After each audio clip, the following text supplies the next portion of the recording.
Aujourd'hui, on va parler des groupes d'ultra dans le monde du jeu vidéo. Donc, autour de certains jeux très populaires dans le milieu de l'e-sport, eh bien, c'est développé une nouvelle culture qui reprend les codes, peut-être pas du hooliganisme, mais en tout cas des ultras, des tribunes de foot. Et évidemment, cette nouvelle culture, elle pose question parce que à la fois, elle nous montre une vraie ferveur autour de l'e-sport qu'on n'avait jamais vu avant, avec des stades pleins, des gens qui crient, des gens qui sont au taquet, qui soutiennent leurs équipes corps et âme, et ça c'est trop stylé. Mais de l'autre, elle nous montre aussi des dérives un peu inquiétantes, assez proches de celles qu'on a pu voir dans le foot dans ces dernières années. Et évidemment, on se demande, est-ce qu'on a vraiment envie de voir se reproduire les dérives du hooliganisme aujourd'hui dans l'e-sport qui en étaient plutôt préservées? Ces questions, elles ont d'autant plus d'actualité que récemment, lors d'un événement e-sport, il y a eu pour la première fois en France une grosse bagarre et du coup on en vient à se dire est-ce que c'est souhaitable ce qui est en train de se passer autour des ultras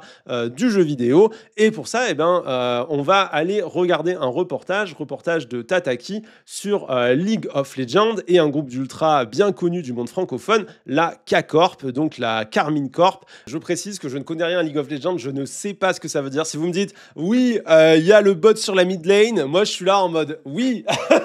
J'ai vraiment essayé. À un moment, j'ai lancé des vidéos YouTube. Je me suis dit, vas-y, je vais essayer de regarder vite fait des matchs et tout. Ça a l'air bien. Enfin, quand j'ai vu l'ambiance des gens autour de ça, je me suis dit, ouais, il a l'air de se passer des trucs trop cool. J'ai rien compris. J'ai regardé les vidéos genre de combos, The Great Review et tout, qui parlent de certaines équipes de League of Legends. Il a l'air de se passer des trucs trop intéressants. Mais s'il n'y a pas un YouTuber pour m'expliquer, franchement, je suis pas du tout dans le train. Quand je regarde un match, moi, je vois juste des petits bonhommes qui marchent et d'un coup, il y a un truc qui explose. Impossible à comprendre. Par contre, évidemment, Arcane, la série Netflix qui est inspirée de League of Legends, là, j'ai pris ma claque, j'ai trouvé ça magnifique. Je me suis dit, mais quoi? Mais c'est le même univers, mais ça n'a aucun sens. Ça m'a plu. Et en même temps, en parallèle, la commu.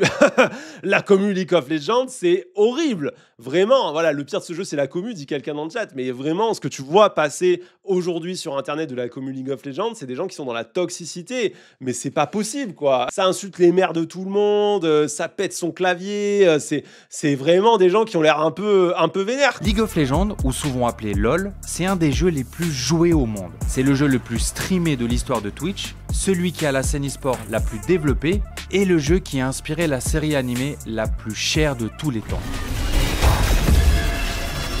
Bref, c'est un peu le buzz final des jeux vidéo.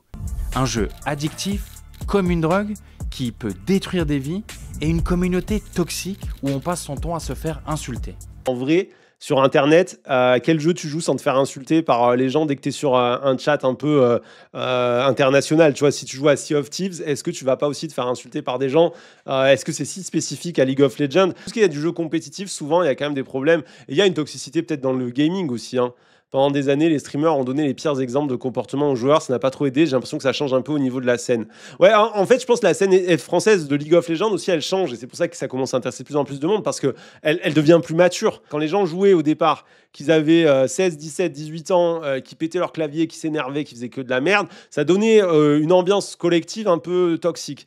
Mais avec les années qui passent, ces personnes-là, elles commencent à avoir 25, 30 balais. Elles commencent à être dans une relation totalement différente au jeu. Et ça devient, je pense, plus posé. Et donc, la scène évolue avec. Hein. Je vais aller à Paris, à l'un des plus gros événements francophones d'e-sport, la KCX.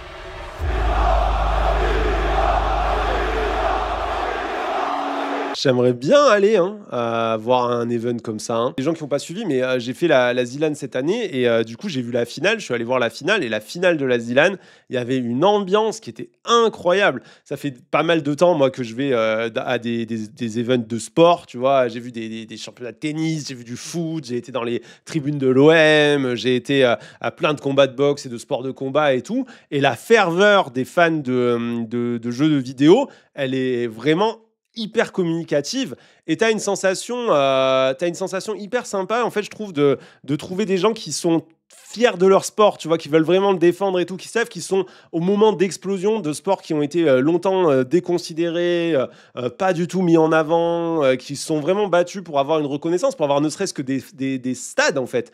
Rien qu'avoir un stade où se retrouver un espace vraiment où l'event a lieu dans les proportions des vraies proportions où tout le monde se rassemble au même endroit et tout. Et ces gens-là, tu sens cette énergie-là et c'est trop agréable. Moi, ce que ça me donne comme sensation, c'est tous ces geeks qui ont été socialement ostracisés dans les années 2000, ces gens à qui on disait que l'e-sport c'était pas du sport, que ça marcherait jamais, qui étaient passionnés par ces jeux compétitifs et qui allaient regarder à des heures pas possibles peut-être la scène coréenne ou états-unienne et tout, et qui étaient 5 sur internet à en discuter entre eux et que personne respectait, qui petit à petit ont construit leur communauté, et aujourd'hui cette communauté elle se retrouve dans des stades et tu sens cette énergie là. Il y a une vraie passion pour ce qui se passe et les réactions du public à tout.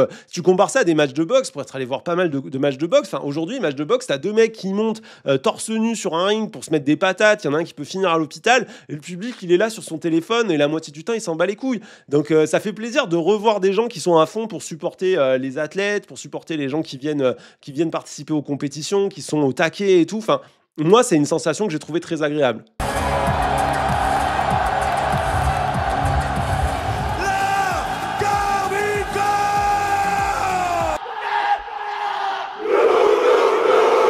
Lui, c'est Kameto, l'un des fondateurs du club e-sport, la Carmine Corp.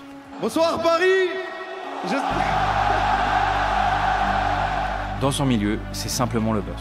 Et la chance qu'on a dans le Twitch français d'avoir des personnes qui sont aujourd'hui, comme Kameto, qui ont percé sur Twitch, qui ont une énorme commu qui les suivent, et qui au lieu de se dire je banque, tu vois, je prends les sous, je mets de côté, patati patata, je fais plein d'OP pour vous vendre de la merde et je propose rien, se disent vas-y, je monte mon équipe d'e-sport, j'ai créé des events énormes pour les fans et tout. Enfin, ils gagneraient tellement plus d'argent, je pense, en faisant des streams, en invitant des gens un peu connus et en se contentant derrière de faire plein d'OP à la con, que de se lancer dans des projets comme ça qui doivent demander une énergie et un temps mais monstrueux. En fait, ces gens-là font que le Twitch français, il a une dimension nettement différente de ce que ça pourrait être.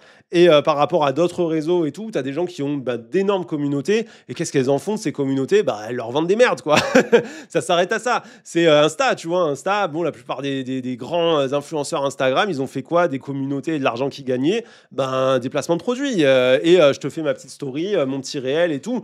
C'est pas que c'est sans valeur, mais c'est juste qu'en termes de proposition, on est quand même sur une autre dimension, quoi. On est vraiment sur une autre dimension. Alors moi, je joue à beaucoup de jeux. Et pourtant, je crois qu'il n'y en a pas un seul qui serait capable de réunir autant de personnes.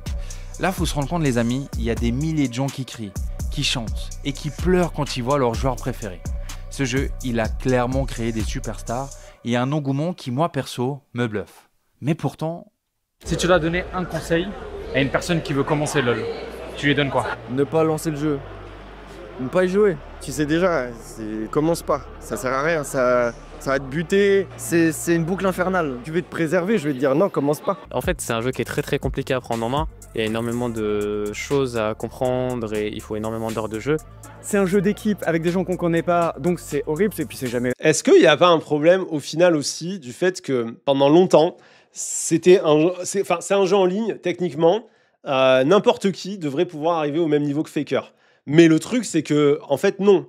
En fait, tu n'y arriveras pas au niveau de Faker parce que déjà, tu n'as pas forcément son talent, tu n'as pas mis le même temps à l'entraînement depuis aussi longtemps que lui, tu n'es pas rentré dans des équipes où tu as été entraîné, etc., etc. Donc, tu vois quelqu'un qui fait quelque chose qui est techniquement possible pour toi, mais tu peux jamais le faire.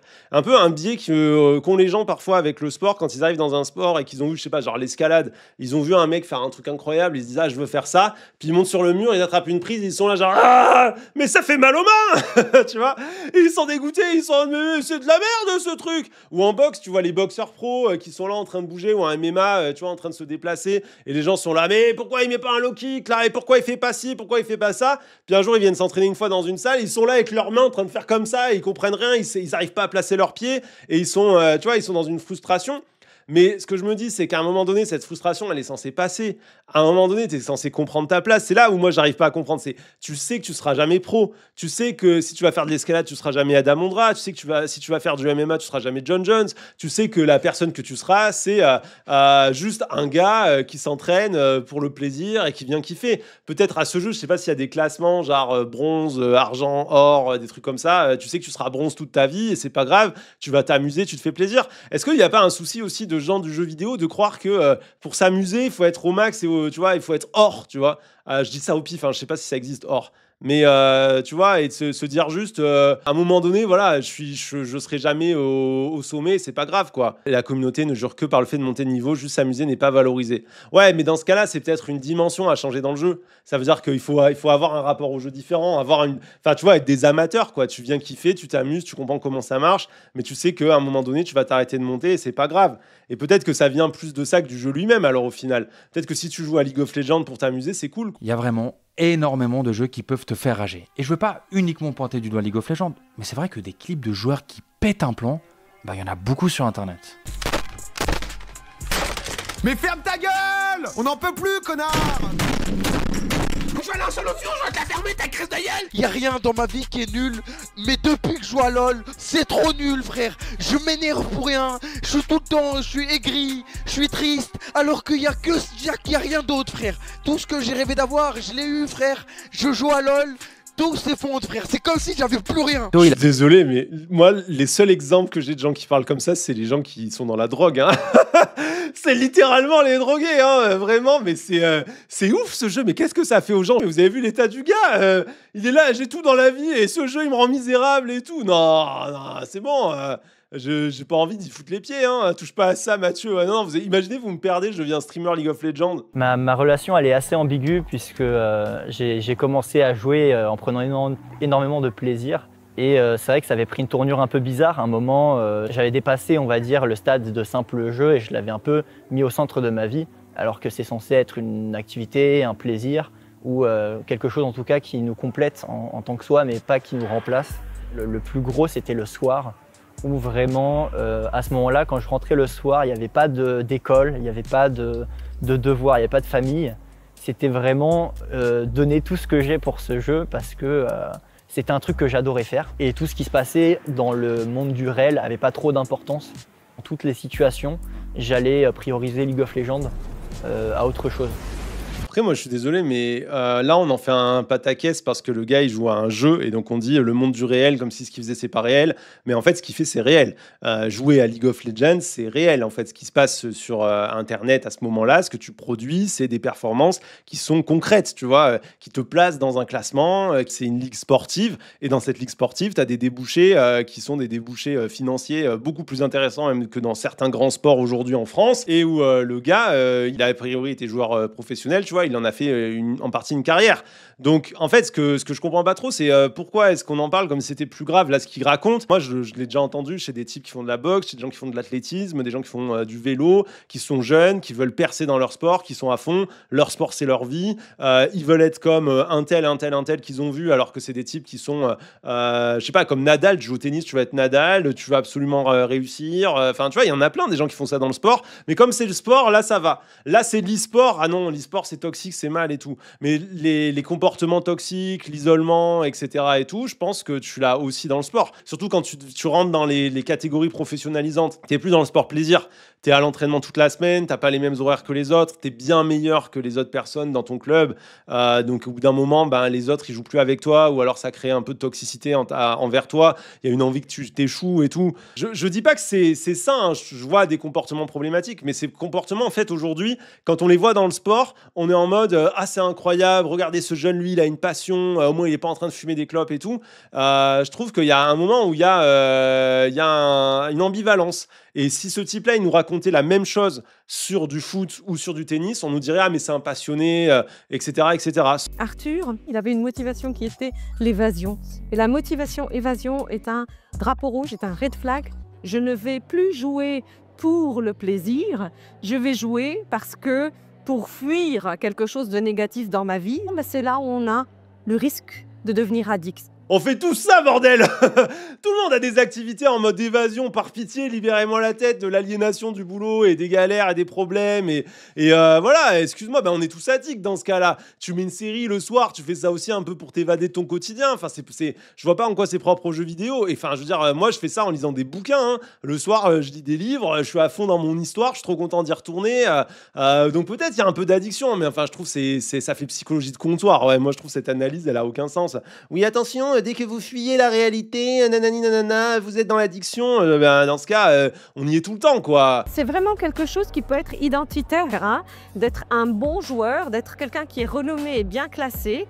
et pouvoir se maintenir à ce niveau-là tant que c'est pas ça que vous allez aller chercher comme besoin. Si jamais vous sentez que votre jeu commence à être motivé par un besoin de prouver, besoin d'améliorer l'estime de soi, besoin d'améliorer l'humeur, besoin d'oublier et que ça devient répété comme motif de jeu, là, c'est un red flag. Mais tout le monde fait ça, mais tout est un red flag avec cette description. Faut vraiment arrêter de dire n'importe quoi. Elle invente l'eau chaude. Non, mais c'est ça. C'est oui, il y a quelque chose d'identitaire à être champion national dans un sport. Oui, bah oui, étonnamment, effectivement, ça participe à ton identité. Ah, ça m'énerve.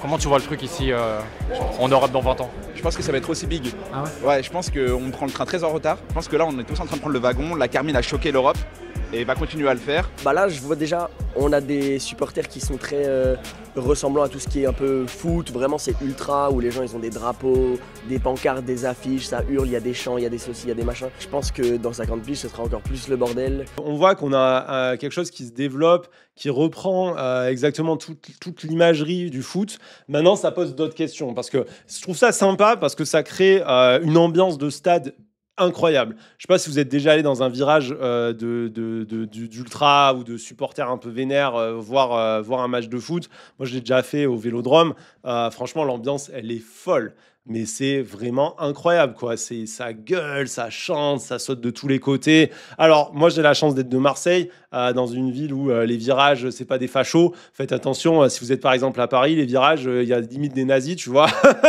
donc voilà, faites gaffe. Mais allez voir un match, même, je veux dire, le match le plus médiocre du monde, quand tu es dans un virage avec des vrais ultras au taquet. Oh là là, c'est trop sympa. Tu vois rien du match, mais il y a une énergie collective que je trouve géniale. On voit vraiment à quel point c'est des espaces où on recrée du lien, on recrée du social. Les gens, souvent, ils réduisent ça à ouais, c'est juste des espèces de bourrins fans d'un truc, tu vois. Et en fait, moi, je pense qu'on sous-estime en fait à quel point c'est des collectifs où t'es hors, en fait, pour une fois, du monde professionnel, hors de tes cercles habituels, familiaux, amicaux, où ça tourne vite en rond. Enfin, je trouve que, je sais pas comment vous sentez le truc, mais sortie du lycée, rencontrer des gens, se faire des potes, vivre des trucs avec des gens, tu vois, de manière un peu sincère, vivre des moments un peu forts et tout, ben c'est pas facile en fait. Il n'y a pas tellement d'espace en fait où tu crées du lien, où tu crées du collectif, même dans le sport, même à ta salle de sport, des fois tu peux t'entraîner des années avec des gens, tu vas avoir 2-3 phrases, mais une vraie conversation, ça peut mettre longtemps à arriver. Et en fait, ces groupes-là, moi je trouve qu'ils permettent à plein de gens de se retrouver ensemble et de vivre des grands moments avec quelqu'un qui devient petit à petit un espèce de frère, tu vois, où il y a un respect mutuel, et avec qui tu partages une culture, un langage, une manière de t'habiller, des espèces de rituels autour des chansons, où en fait, c'est pas juste un loisir, quoi. Ça devient une part de toi, de ton identité, hyper valorisante, et où tu partages des trucs hyper cool, quoi. À la condition, évidemment, de pas faire l'impasse sur le fait que ben voilà, ça peut amener à un moment donné à des dérives où ben, ça va se battre. Et je crois qu'il y a un peu dans le monde de l'e-sport, il y a un peu un côté, comme on pouvait voir à un moment avec le métal, la grande famille de l'e-sport, comme il y avait la grande famille du métal, et non, mais il n'y a pas de violence, de machin et tout, alors que, ben, si, en fait, des violences, ben, il y en a, ça y est, ça commence, et en fait, c'est normal, parce que ça va avec l'imaginaire ultra. L'anthropologue Linda De Matteo, qui a travaillé sur le hooliganisme en Italie, et qui était dans les stades avec des ultras, elle explique que, en fait, les ultras sont fondés, c'est la base de leur manière de fonctionner, sur une mise en scène de la violence au départ. Elle dit, c'est pas la violence qui les fonde, c'est pas la violence elle-même, c'est une mise en scène de la violence. Elle écrit, je cite, « Le stade est un lieu où l'on joue à la guerre. Pour les supporters, le match est un affrontement rituel ami contre ennemi qui peut éventuellement se transformer dans certaines circonstances prévisibles en affrontement physique, lui aussi ritualisé. » En gros, c'est une illusion de la violence. C'est pas vraiment de la violence, c'est une illusion de la violence pour impressionner l'adversaire, un espèce de spectacle où on se met en scène autour d'elle, où on est en mode vas-y, il y a l'adversaire et tout, machin, je vais le tomber, on va t'avoir, on va t'attraper, mais normalement, on le fait pas, ça reste symbolique. Je vous cite un autre anthropologue qui s'appelle Christian Bomberger, qui a été mon prof d'ailleurs à l'époque, donc Christian Monberger, qui a travaillé sur les stades de foot et qui expliquait que l'exaltation de valeurs guerrières ne relève en fin de compte souvent que de l'efficacité symbolique. Tout ça est un symbole, tout ça est une mise en scène. On crée un espace où normalement on n'est pas censé se tabasser, mais où on joue quand même cette violence. Et le problème, c'est qu'à un moment donné, dans cet espace-là, on s'habitue aussi à la violence. On la banalise, on s'habitue à insulter l'autre, on s'habitue à menacer l'autre, on déréalise le fait qu'on est en face à face avec d'autres gens et que ces gens-là, on est en train de dire on va vous tuer, on va vous tomber, patati patata quoi. C'est du air bagarre, quelqu'un dit mais ouais, c'est un peu de ça, c'est ça, du air bagarre comme le air guitare, tu vois, tu fais semblant d'eux, mais à force de faire semblant d'eux, en fait, tu joues quand même une forme de violence et d'un coup, une personne qui peut-être n'agresserait jamais personne dans la rue, portée par l'élan collectif du stade, par l'énergie, par les gens à côté, par ce jeu-là, peut-être que ce jeu-là, il suffit de pas grand-chose, c'est une ligne très fine pour que ça devienne de la violence réelle et où on attaque quelqu'un et on essaye de lui tomber dessus. Et du coup, du jeu de la violence, on peut devenir violent aussi. C'est là où il faut être un peu vigilant si vous êtes fan d'e-sport, etc. et tout, et pas tomber dans un espèce d'angélisme en mode bisounours du genre ouais, non, mais l'e-sport, c'est super cool, personne se bat, t'inquiète, c'est que du jeu, nanani, nanana. Toujours être vigilant sur les dynamiques de mise en scène de la violence parce que au final, si on ne fait pas attention, très rapidement, ça peut devenir concrètement de la violence parce que justement, on s'y habitue. On s'y habitue. Si t'es en permanence au stade en train d'insulter les autres, que les autres t'insultent, que ça s'échauffe, que le sang bout et tout, faut pas s'étonner à un moment donné si quelqu'un en vient aux mains. Il y a eu des grands débats aux derniers events sur le fait d'huer une équipe. Moi, je pense que c'est pas forcément gênant à partir du moment où on met des lignes, tu vois. Il y a des lignes très claires à avoir. Par exemple, pas d'insultes LGBT-phobes, pas de sexisme, pas d'insultes racistes ou discriminantes. Et après, aussi mettre des lignes sur la violence, quoi, et dire clairement, attendez, on se charrie, tu vois, que ce soit du chahutage. Tu vois, on se chahute, on se charrie, d'accord, mais ça doit jamais en venir aux mains, ça doit jamais en venir à vraiment commencer à vouloir agresser des joueurs ou frapper des joueurs. Voilà, je pense que c'est comme ça qu'on peut penser le truc. C'est qu'aujourd'hui, l'e-sport est en train de créer finalement sa scène de supporters. Et que ces supporters reprennent vraiment très nettement des codes qui sont les codes du foot, les codes des ultras. Mais on sait où ça va, ces codes-là. On sait où ça arrive. On sait comment ça se termine. Et donc, pour éviter ça, aujourd'hui, je pense qu'il faut apprendre du passé, quoi, qu'on redécouvre pas l'eau chaude à chaque fois, que tout de suite, les clubs, que tout de suite, les représentants de ces clubs, comme Kameto, etc., et tout, ils aient des discours, tu vois, très nets, très formels sur attendez, vous nous supportez, mais ne pensez pas que vous nous supportez si vous êtes LGBT-phobe, raciste, sexiste, transphobe ou tout ce que vous voulez. Vous n'êtes pas nos supporters si vous faites ça. Si ce discours-là, il est porté par les joueurs, les représentants des clubs, tout de suite, ça calme. Tout de suite, ça calme. Et tout sur la violence, c'est pareil. Si ça commence à se taper, tout, pas partir dans les trucs de non, mais c'est lui qui a commencé, non, mais c'est pas nos fans, c'est les fans des autres, patati patata. Tout de suite dire, écoutez, on veut pas que ça finisse comme le foot avec un jour des gens qui meurent dans un stade, 39 personnes qui meurent, comme il y a eu à Bruxelles en 1985, partir tout de suite du principe que on met un stop. Je sais pas du tout ce qui se passe du côté de Kameto, je connais pas assez ce qui se passe aussi du côté des différentes équipes. Je dis juste que mon constat, c'est que à un moment donné, si on laisse les supporters en autogestion, en espérant qu'en reprenant le modèle du foot dans un milieu plutôt masculin, ça finisse pas par partir en couille, c'est qu'on est très con.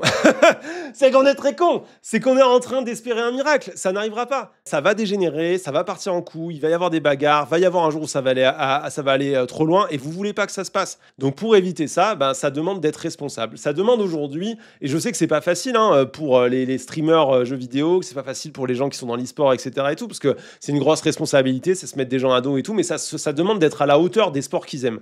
C'est s'ils veulent défendre leur sport et qu'ils sont là pour leur sport et qu'ils veulent éviter que ça détruise l'image publique de ces sports-là, que le public en soit impacté, que pendant des années, il y ait une marque horrible qui soit laissée comme ça sur des sports qu'ils aiment, ça demande en fait qu'ils soient capables de prendre ces responsabilités-là. C'est pas facile, mais il faut le faire. Merci beaucoup d'avoir regardé cette vidéo. Merci pour votre soutien. Merci aux personnes qui soutiennent sur Tipeee. Je le rappelle, je fais pas de publicité. Je suis 100% indépendant et c'est donc grâce à votre soutien que je peux faire mon travail. Sans vous, ce ne serait pas possible. Donc merci beaucoup à toutes celles et ceux qui me soutiennent, que ce soit sur Tipeee, KissKissBankBank ou aux personnes qui sub sur Twitch.